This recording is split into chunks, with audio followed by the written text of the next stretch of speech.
Chào mọi người, hôm nay mình quay lại ở đây. Hôm nay mình sẽ test quả rocket đồ nổ pháo hoa.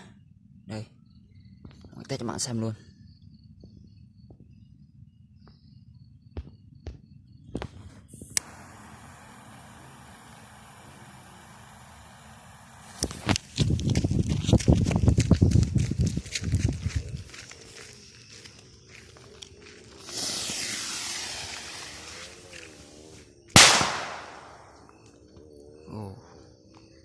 Chào các bạn nhé.